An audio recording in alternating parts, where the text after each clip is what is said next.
My name's Bree. I'm a 21-year-old female, and I live in a small town in northern Ontario. The stories I'm about to share all took place in a house that my family and I had lived in until I was about 13 years old. None of these stories are in chronological order, due to how young I was when they took place. The first story I'll share with you was with my younger sister Mac, who is 2 years younger than I, and at the time, I was about 6. We were playing outside one hot summer's day. The wind was blowing particularly hard, and our mother was watching us from inside the house. To give a visual of the layout of our home and yard, our house was known as the backwards house, due to the fact that it was simply built backwards. So, our mother was able to watch us while washing dishes in the kitchen. There was also a massive hedge separating our house from the neighbor next to us, and a considerable distance between the hedge and our home. My sister and I were not playing any game in particular now, just running around, having fun like kids do. And suddenly, out of nowhere, me and my sister freeze like statues. We both look at each other, and simultaneously looked at the space between our home and the hedge. To our surprise, there was a woman there. She was wearing a beautiful, long green flowing dress, had equally beautiful long wavy red hair, and had very fair skin and complexion. She seemed to float rather than walk, and seemed fixed on where she was going. As quickly as we noticed her, she vanishes into the basement wall on our home. My sister and I then looked back at each other.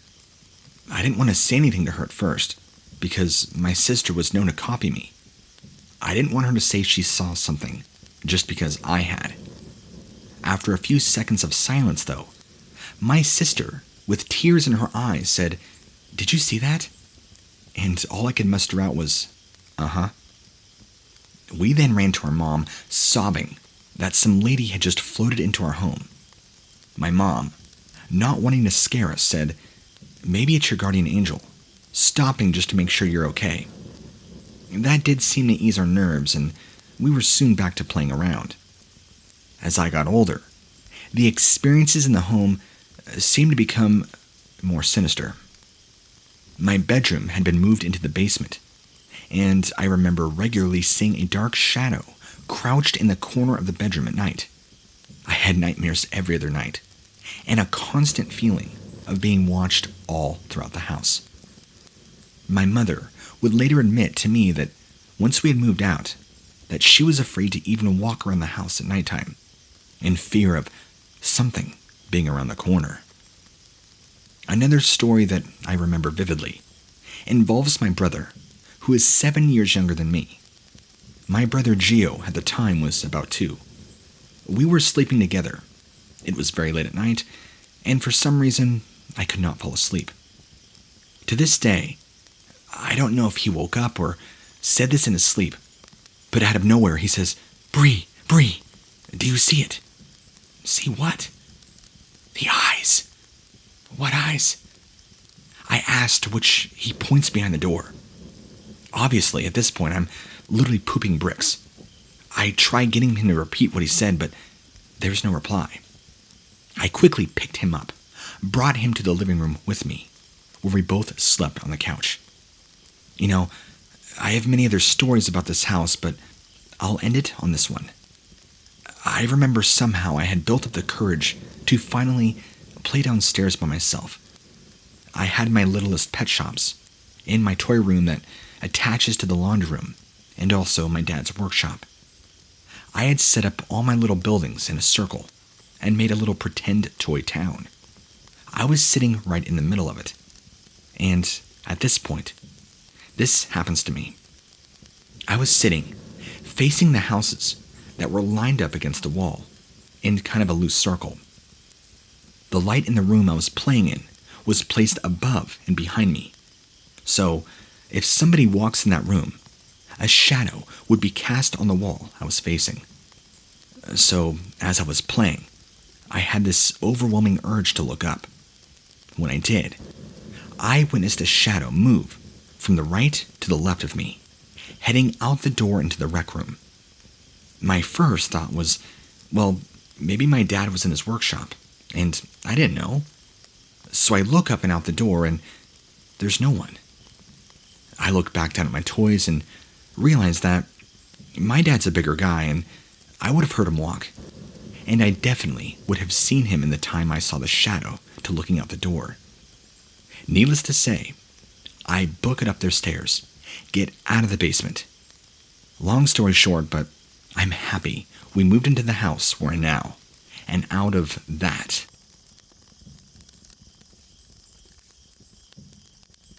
About 2 years ago, a couple of friends and I decided to sneak into an abandoned asylum in Downey, California, after nightfall.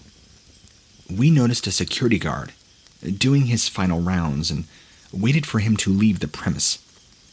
Once the coast was clear, we approached the surrounding fence, jumped over it to get onto the property, and as soon as we did, we all experienced something that I can only describe as a very unpleasant and heavy feeling. All the windows and doors were boarded up, from the outside at least, but we made our way around the building and discovered an entrance that had been broken into. So we make our way in and ended up in the auditorium. There were medical records scattered all over the floor of every room. One of my friends picks up one, and it caught his attention. It was a file from 1889. I don't recall the name of the patient, but he said that this patient had a mental disability, similar to what we now refer to as Down syndrome. It also had a list of treatments that had been performed on him over the years, ranging from shock therapy, induced vomiting, to being forced to consume mercury pills. As we continued to explore the halls, we felt as if we were being watched, and it got to the point we weren't comfortable being inside here any longer. As we made our way back outside, I heard a faint whisper, and what felt like a hand brushed the back of my head. I quickly looked back, but nothing there.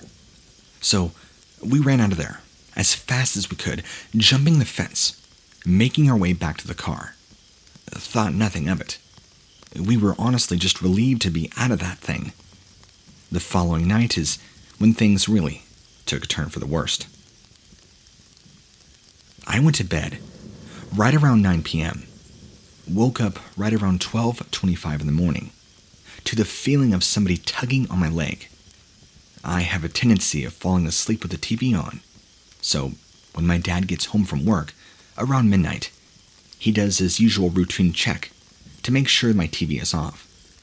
So I'm waking up, thinking I'm about to get lectured about leaving the TV on again. But as I look towards the doorway, I see that the door is open and the hallway light is on. But there's no sign of my father, and I then begin to feel the pressure on my leg again. So, quickly, I turn my attention to the foot of my bed, and that's when I saw it. A solid, black, faceless silhouette, crouching over me, and it has a firm grip on my leg. I immediately freeze up, unable to move, and everything around me goes silent. All I could hear was what I can only describe as static, as it begins making its way up to my face. Immediately, I begin to pray. Within seconds, its grip on me became weaker, and I was able to manage to bang my fist on the wall in order to try and desperately get somebody's attention. Within seconds, it was gone. I jump up, ran out of my room, and as I turn the corner, I bump right into my dad, who managed to be coming down the hallway, heading to my room. He said he had heard me hit the wall and was coming to see what was going on.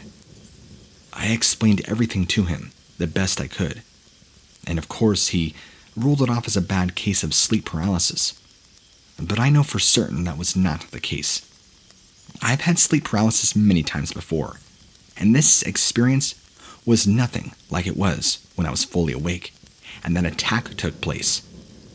I feel that whatever this was that I came across in the asylum the previous night had followed me home and was now making me aware of its presence. So, when I was little, I lived in this danky little apartment. I lived on the bottom floor, and there were 3 bedrooms. When you walked into the apartment that I lived in, you were instantly greeted by the living room, with the kitchen to the left of you. After walking afterwards a bit from the living room, you'd come to a small hall where the bedrooms were. To the right was my grandmother's and I's room. To the left was my stepsister and brother's room. My stepsister's room was left of the hallway, while my brother's room was straight in. And this is slightly important information. So, anyway, from what I can remember, nothing really ever actually happened in that apartment building, besides 2 things. The one I'll be telling is of the time that I had seen this little girl inside my brother's room. So, moving forward with the story, it was late at night, probably about 8 p.m. when I decided to go into my brother's room to just kind of chill a bit, since it was nice and cool in there most times. Without turning the lights on, I walked in, looked onto his bed, and now, right in front of his bed, is an old box TV that was currently turned off, with the light from the outside the room shining in on it. I look onto the bed, ready to just flop onto it, before I noticed this small figure of this girl. She had long hair that went all the way around the bed, and a dress of sorts. Her skin appeared gray, all black and white-like.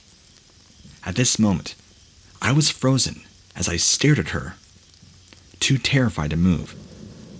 I think I'd actually stopped breathing. I noticed she was staring at the TV and glanced over to it, expecting to see her reflection in it, but I did not. After that, I had quickly noped myself out of there, hiding in my sister's room for about 5 minutes, before going back to check on her. She had up and vanished. I remember at this point that I made a little game, almost.